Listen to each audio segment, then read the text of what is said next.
السلام عليكم ورحمة الله وبركاته. ازيكم وعاملين ايه؟ يا رب تكونوا بخير.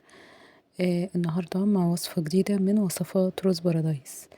هنعمل معاكم طبق البيض بالخضار زي ما انتوا شايفين، فطيرة البيض بالخضار. يلا بينا. اول حاجة، لو مش مشترك في قناتي ياريت تشترك فيها وتضغط على زر الجرس علشان يوصلك كل جديد، وبتمنى الفيديو يعجبكم. وبسم الله نبدأ.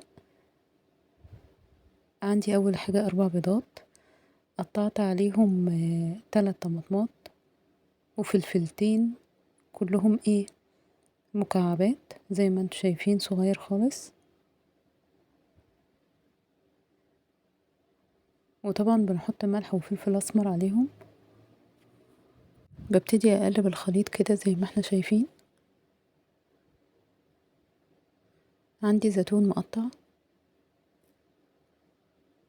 بحطه وبقلب برضو، بيخلي طعمه جميل.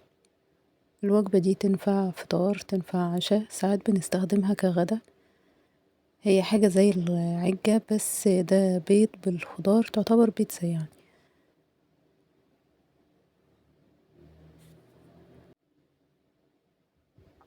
هنجيب طاسة على النار،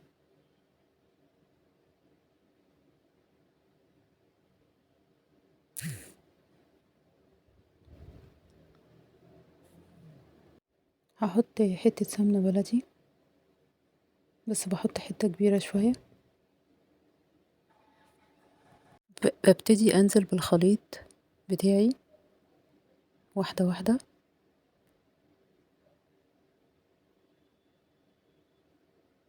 الوصفة دي جميلة جدا، عايزاكم تجربوها وتقولوا لي ايه رأيكم في التعليقات.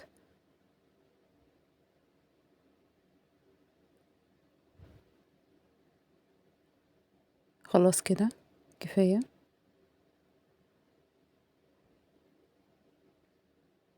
ممكن معاها تحطي بسطرمة، ممكن تحطي صدق او سجق، ممكن تحطي سوسيس، سلامي، اي حاجة اللي انت عاوزاه.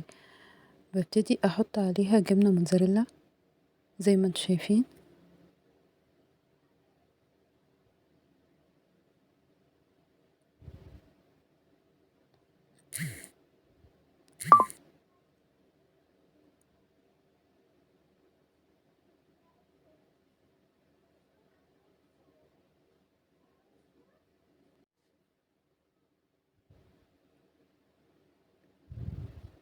عايزة اقول لكم ريحتها حلوة اوي. خلصت اول صنف، ببتدي اعمل النوع التاني من البيض. بيض عادي بقى، طبعا بنفس الخلطة.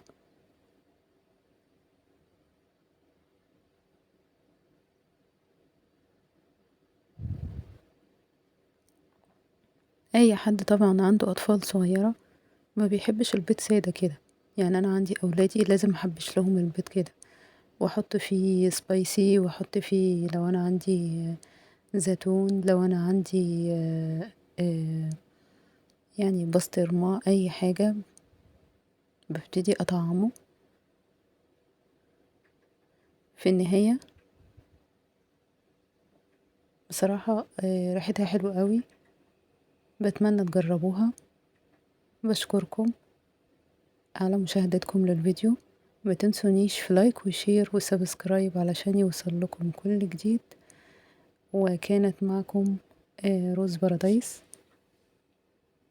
بصراحة الأكلة حلوة جدا.